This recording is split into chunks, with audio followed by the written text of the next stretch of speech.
రెండు విషయాలు చూస్తున్నాం. పెండ్లి కుమార్తె వలె సిద్ధపడతావా, లేకపోతే సైతాను ఈ మార్గము శాల మార్గం గుండా వెళ్తావా? యుగ యుగాలు దేవునితో ఉంటావా, లేకపోతే అపవాది తెచ్చిన నరక శిక్షని నువ్వు ఆహ్వానించి ఇక్కడ అక్కడ కూడా అదే పరిస్థితి నువ్వు చేయవలసి వస్తుంది. లాజరు ఎంచక్క అబ్రహాముతో కలిసి ప్రయాణం చేస్తున్నాడు. అబ్రహాముతో కలిసి కూర్చున్నాడు, పరిశుద్ధులతో కూర్చున్నాడు. పెండ్లి కుమార్తె వలె తన సౌందర్యాన్ని అనుగ్రహించుకున్నాడు. ఒక వధువు ఏ రకంగా సిద్ధపడుతుందో వరుడు కోసము అలా సిద్ధపడాలని దేవుడు చూస్తున్నాడు. సంసోన్ అయితే అభిషేకిస్తుడే.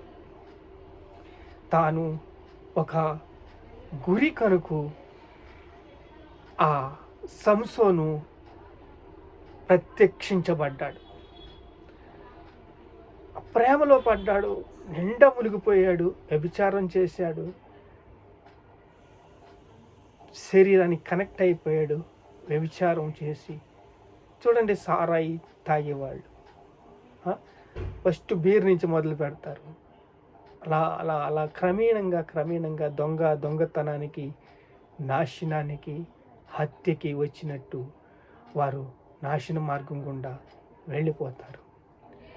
భూమిని శూన్యంలో తేలాడి చేసిన దేవుడు శిక్ష అనుభవించాడు, ప్రాణం పెట్టాడు, రక్తం కార్చాడు, కొట్టబడ్డాడు, దున్నబడ్డాడు, యేసు మృత్యుంజుడై లేచాడు. ఈరోజు మన పరిస్థితులు ఎలా ఉన్నాయి? దేవుడికి లోబడి జీవిస్తున్నామా? దేవుడికి వ్యతిరేకంగా మన కాలుకు ఎదురు తిరుగుతున్నారా? పాపాన్ని అసహించుకోనిలాగా నీతికి దాసులవుతున్నారా? యేసుని సేవిస్తూ దేవునికి దగ్గరగా నడిస్తే పెండ్లి కుమార్తె వలె వధువులా మీరు జీవిస్తారు, దేవుని ప్రేమను చూస్తారు. ఇక్కడ చూడండి, దుఃఖ దినములన్నీ సమాప్తమైనవి అంట. కొంచెం దుఃఖం, బాధ, కష్టం అన్నీ ఉంటాయి. వారి కన్నులు ప్రతి బాష్ప బిందువు తుడిచివేస్తాను, మరణము ఇక ఉండదు, దుఃఖమైనను వేడిపైనను వేదనైనను ఇక ఉండదు, వేదన ఉండదు, దుఃఖము ఉండదు. ప్రతి బాష్ప బిందు వారు ఆయన ప్రజల యందురు, ఆయనతో కాపురం ఉంటారు. ఇదిగో దేవుని నివాసము, దేవుని నివాసము. దేవునితో మనము ప్రయాణము, యేసుని సేవించటము, దేవుని ప్రేమించటము. నువ్వలి నీ పొరుగువాన్ని ప్రేమించి, దేవుడిచ్చిన దర్శనాన్ని నేనే మార్గం అన్నాడు ఆయన.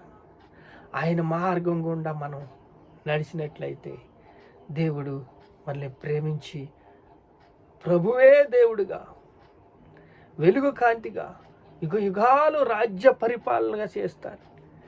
దేవదూతలు మనకి అండగా ఉన్నారు, సహాయం చేస్తారు. ఈ పని దేవుడు చేసే పని. పరిశుద్ధులతో ఐక్యత, దేవునితో సహవాసము, దేవునితో సంబంధము.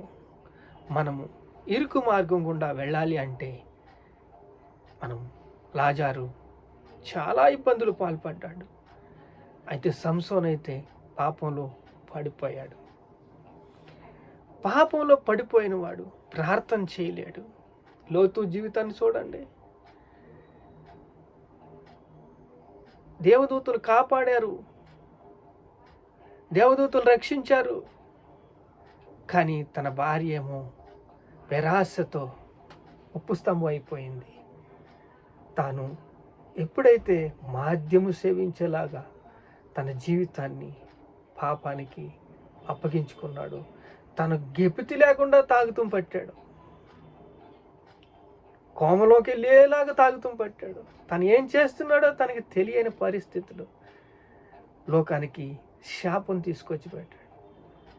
మోయాబులు అపవిత్రులై లోకంలోకి వచ్చి లోకమంతా కూడా సర్వనాశనానికి మూల పురుషుడిగా వాళ్ళు చేరుకోవలసి వచ్చింది. ఈరోజు పరిశుద్ధులుగా అంటే తరతరాలు పరిశుద్ధులుగా జీవిస్తారు. దేవుడిని పరిచయం చేసేలాగుంటారు, దేవుడితో మాట్లాడేలాగుంటారు, దేవుడిని ఆ యొక్క ఆత్మ సన్నిధానానికి నడిపించేవారిలాగా ఉంటారు.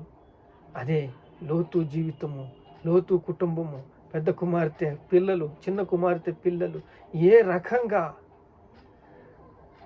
జీవితము బెరాస్ అయిపోయిందో, మూల పురుషులుగా తయారయ్యారో, పాపాన్ని అంటగట్టుకున్నారు. అలాగా ఇక్కడికే ముగిసిపోలేదండి. ఈ ధనవంతుడి జీవితం మనం ఎంతో హాయిగా చూస్తున్నాం. సంసోను జీవితం ఎంత నరకం చూస్తున్నాం. లోతు పిల్లల సంగతి చూస్తే, లోతు కుటుంబాలు చూస్తే పాపానికి వడగొట్టుకున్నారు.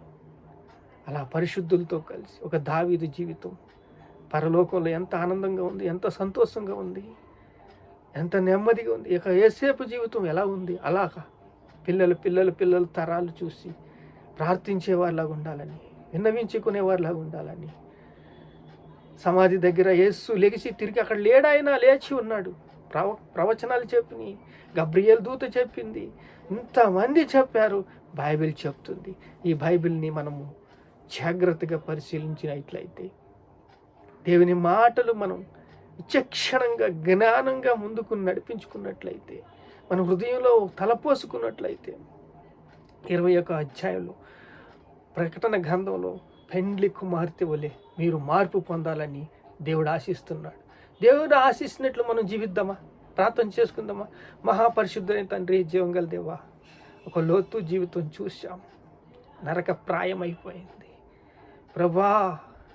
పాపపు కట్లు, పాపపు కాడి, పాపపు బానిసపు తండ్రి ఎన్నో విన్నాం అయ్యా. అలాగే ప్రభు లాజరు జీవితం చూస్తే హాయిగా, సంతోషంగా, సమాధానంగా అబ్రహాముతో కలిసి ప్రయాణం చేస్తాం అయ్యా. దావీదు సంగతి చూస్తే తండ్రి దేవుడితో ఎంత సహవాసం చేశాడు నాయన ప్రభు. ఇదిగో తండ్రి యేసేపు జీవితం చూస్తే, మా జీవితాలు చూస్తే తండ్రి, లోకంలో ఉన్న ప్రతి ఒక్క సారాయి తాగేవాడి జీవితం అయ్యా, గుట్టకాయ వేసేవాడి జీవితం, అలాంటి వాళ్ళమే కదయ్యా మార్పు చెందాము. అలాంటి వాళ్ళే కదయ్యా మేము జీవితాలు కట్టుకున్నాము అయ్యా. నీకు లోబడితే, ఆత్మ ప్రేరేపణకు తండ్రి ప్రభు లోబడి జీవిస్తే, పశ్చాత్తాపడితే, దేవుని వైపు చూస్తే, దేవుని ప్రేమను అద్భుతంగా తెలుసుకుని, దేవుని ప్రేమను అద్భుతంగా తెలుసుకుని, కృప, ప్రేమ, దయ, కనికరాన్ని పొందుకుని విజయంతో జయిస్తామని అయా ఈ ప్రార్థన దీవించి, ఆశీర్వదించి, పరిస్థితిపరచమని, మీ చిత్తం జరిగించమని, మీకే సమస్త మహిమ, ఘనత, ప్రభావాలు యేసుక్రీస్తు నామములో చెల్లిస్తున్నాం తండ్రి. ఆమేన్, ఆమేన్.